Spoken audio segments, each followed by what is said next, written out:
I got a new rail in the mail. You know, I didn't even realize that was going to be a bad rhyme when I said it, but I'm just going to go with it.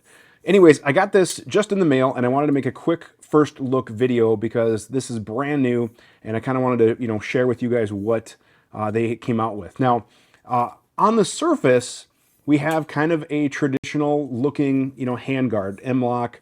We have M-LOK options up front. As we move back, we have some cutouts, but we still have M-LOK on the sides and the bottom.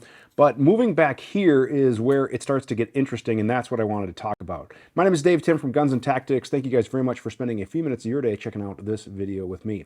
Now, pricing and availability, they are available right now. They're just coming to dealers and on the market. So if you're searching for one, I know Rainier has kind of an early drop on these, and then other dealers are going to get them very shortly as well.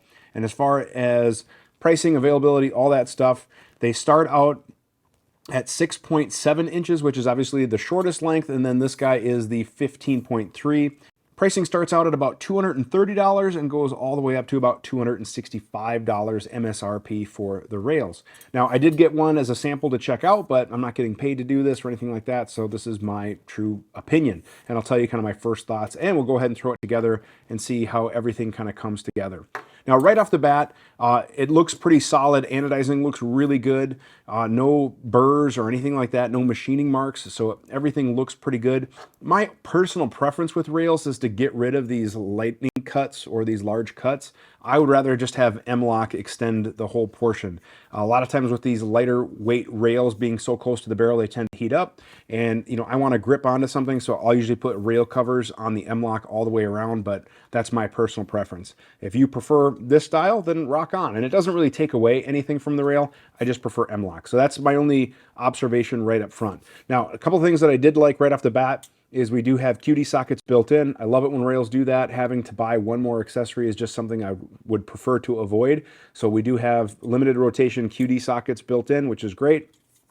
We have a nice chamfered Picatinny rail up top, so you can mount all your accessories, stuff like that. But what I really wanted to get into was this beefy stainless steel barrel nut.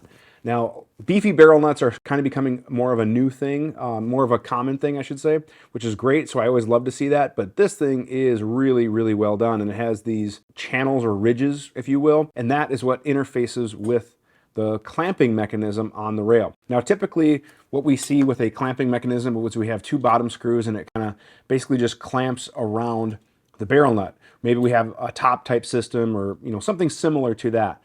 However, what's really cool with this system is we have these things here. And I know they're really tough to see on camera, so I'm gonna try to get some close-ups.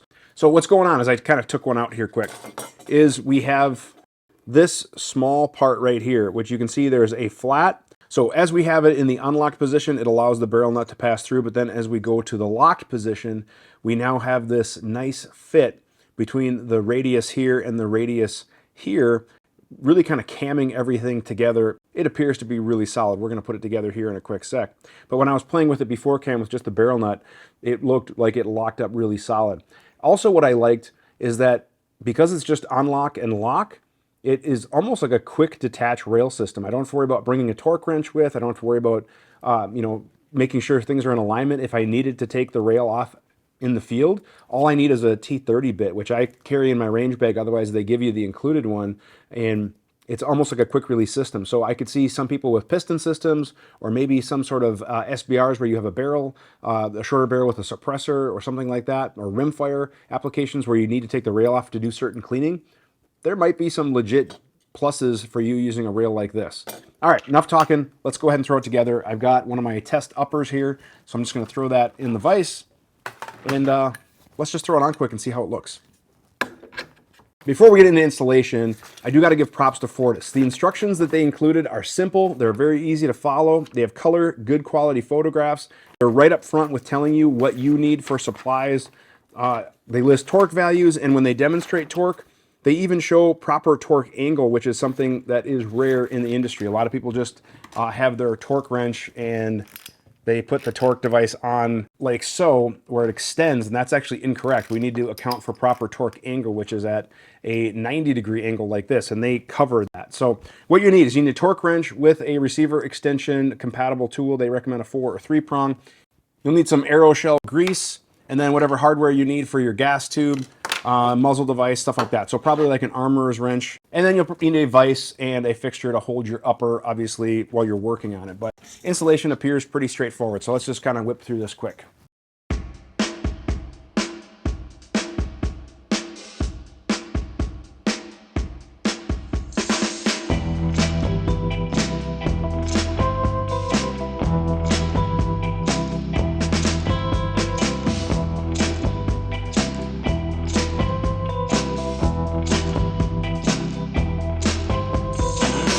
Take that included Torx key and we tighten both of them to the locked position. And again, the little indicator mark on the locking nut will align with the engraving on the rail. And it is just that simple.